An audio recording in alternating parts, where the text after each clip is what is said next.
Hi friends, welcome to Latha creations. வாங்க இன்றைக்கி நம்ம சேனலில் ஒரு அருமையான ஒரு சூப்பரான ஒரு சைடிஷ் ரெசிபி தாங்க பார்க்க போகிறோம். அது என்ன காய்னா, நான் வந்து பப்பாளி காய் இருக்குது பார்த்தீங்களா, அந்த பப்பாளி காயில் ஒரு சூப்பரான அருமையான ஒரு சைடிஷ் ரெசிபி தாங்க செஞ்சேன். செம்மையாக இருந்தது, சூப்பராக இருந்தது.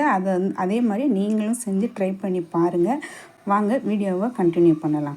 அதுக்கு நான் என்ன பண்ணேன்னா, இந்த ஒரு பப்பாளி காய் எங்கள் ரிலேட்டிவ் வீட்டிலேருந்து ஒரு வீட்டிலேருந்து எடுத்துகிட்டு வந்திருந்தேன்னு ஒரு ஷார்ட்ஸ் போட்டிருந்தேன் இல்லையா, அந்த பப்பாளி காயை வந்து நல்லா தோலெல்லாம் சீவி எடுத்துக்கிட்டேங்க. சீவி எடுத்துகிட்டு தண்ணியில் போட்டு அலசி எடுத்துக்கிட்டு, காய் துருவுற பிளேட் இருக்கு இல்லையா, கேரட்டு பீன்ஸ் எல்லாம் துருவோம் இல்லையா, அந்த பிளேட்டில் வச்சு நல்லா துருவி எடுத்துக்கிட்டேங்க.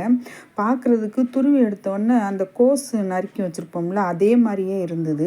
சூப்பராக இருந்ததுங்க. நான் இதுக்கு முன்னாடி இந்த மாதிரி நான் செஞ்சதே கிடையாது. நல்லா ஃபஸ்ட்டு முழுசாக தான் துருவி பார்த்தேன், சரியாக வரலை. சரி ஓகே, நறுக்கிட்டு துருவோமே அப்படின்னு சொல்லிட்டு நாளாக நறுக்கிட்டு அதுக்கப்புறம் ஈஸியாக இருந்தது. நல்லா அந்த கேரட் துருவில் பிளேட்டில் வச்சு நல்லா சூப்பராக துருவி எடுத்துட்டேங்க. நறுக்கிறத விட இந்த மாதிரி துருவி எடுக்கிறது நல்லா தான் இருந்தது. நல்லா நம்ம கோஸ் வந்து பொடி பொடியாக அறிவோம் பார்த்திங்களா, அந்த மாதிரியே இருந்தது பார்க்குறதுக்கு. இந்த பப்பாளிக்காய் வந்து ரொம்ப கிடைக்காது, ரேர் தான். பழமாக தான் நம்ம அதிகமாக சாப்பிடுவோம். ஒருவேளை கடையில் காயாக விற்கிறாங்களா என்னன்னு தெரியல. கண்டிப்பாக இந்த காய் கிடச்சிதுன்னா நீங்கள் விடாதீங்க, நல்லா ஹெல்த்தின்னு சொல்கிறாங்க.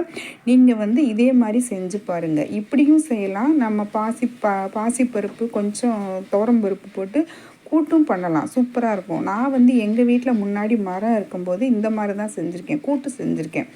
இதுதான் நான் ஃபஸ்ட் டைமாக செய்கிறேன். இப்படி செய்கிறது கொஞ்சம் டிஃப்ரெண்ட்டாக தாங்க இருந்தது. டேஸ்ட்டும் சூப்பராக இருந்தது. அது கூட சேர்க்குறதுக்காக தேங்காய் வந்து பல்லாக கொஞ்சம் கட் பண்ணி எடுத்து வச்சுக்கிட்டேன். அதுக்கப்புறம் 3 பச்சை மிளகா, 2-3 பூண்டு பல், அப்புறம் சீரகம், இதெல்லாம் போட்டு மிக்சியில் போட்டு நல்லா 1-2 துருவின மாதிரி அரைச்சி எடுத்துகிட்டு வந்துட்டேங்க.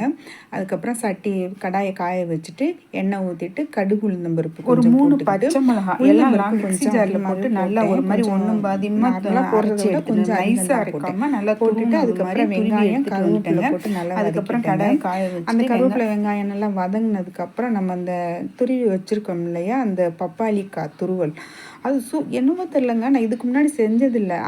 நான் ரிலேட்டிவ் வீட்டுக்கு போனேன்னு சொன்னாங்கல்ல, அவங்க சொல்லி தான் இந்த மாதிரி செஞ்சேன். சூப்பராக இருந்தது. நீங்கள் இந்த துருவி செய்கிறத விட நீங்கள் நறுக்கி செய்கிறதா இருந்தாலும் தாராளமாக நறுக்கவும் செய்யலாம். சூப்பராக தாங்க இருக்குது அதுவுமே. அதுக்கப்புறம் அந்த துருவி வச்சுருந்த அந்த பப்பாளிக்காய் துருவலையும் எடுத்து போட்டுட்டு அதுக்கு தேவையான அளவுக்கு உப்பும் போட்டு நல்லா கிளறி விட்டுட்டேங்க. கொஞ்சம் தண்ணி தொளிச்சுக்குங்க. நம்ம வந்து அந்த தண்ணியிலையே வேகாதுன்னு நினைக்கிறேன். கொஞ்சம் லைட்டாக நான் வந்து தண்ணி தொளிச்சு தான் வேக விட்டேன். தண்ணி தொளிச்சுட்டு நல்லா ஒரு மூடி போட்டு நல்லா ஒரு தட்டு போட்டு கொஞ்சம் நேரம் மூடி வச்சிடலாம். மூடி வச்சதுக்கப்புறம் ஒரு 10-15 நிமிஷம் நல்லா வெந்ததுக்கப்புறம் ஓப்பன் பண்ணி பார்த்தாங்க, சூப்பராக இருந்தது. சரி, அதுக்கு ஒரு 10 நிமிஷம் வெந்ததுக்கப்புறம் நம்ம வந்து இந்த துருவி வச்சுருந்தோம் இல்லையா, தேங்காய், சீரகம், பச்சை மிளகா, பூண்டு 3மே போட்டு நல்லா கொரன்னு அரைச்சி எடுத்து வச்சுருந்தேன். அதையும் அந்த நம்ம பாதி வெந்த அந்த காயோடு போட்டு மறுபடியும் கொஞ்ச நேரம் மூடி வச்சுட்டேன். ஏன்னா அந்த பச்சை வாசனை போகணும் இல்லையா, அதுக்காக கொஞ்ச நேரம் நான் மூடி வச்சுட்டு அதுக்கப்புறம் 4 கிளறி விட்டு எடுத்துட்டேங்க. சூப்பராக இருந்ததுங்க, செம டேஸ்ட்டாக இருந்தது. நான் இதுக்கு முன்னாடி இது மாதிரி செஞ்சதே இல்லை. இதுக்கு வந்து குழம்பு வந்து நான் வெண்டைக்காய் கார குழம்பு தாங்க வச்சுருந்தேன். கொஞ்சம் காரமாக இருக்கிற வெண்டைக்காய் கார குழம்புக்கும் கொஞ்சம் காரமே இல்லாமல் இருக்கிற இந்த காய்க்கு ரொம்ப சூப்பராக இருந்ததுங்க. குழந்தைங்க கூட ரொம்ப விரும்பி சாப்பிடுவாங்கன்னு நினைக்கிறேன். ஏன்னா காரம் இல்லாமல் இருக்கு இல்லையா. நான் இந்த மாதிரி தாங்க இன்றைக்கி இந்த காய் செஞ்சேன். நீங்களும் பிடிச்சிருந்தா செஞ்சு பாருங்கள். ஓகே, பாய்.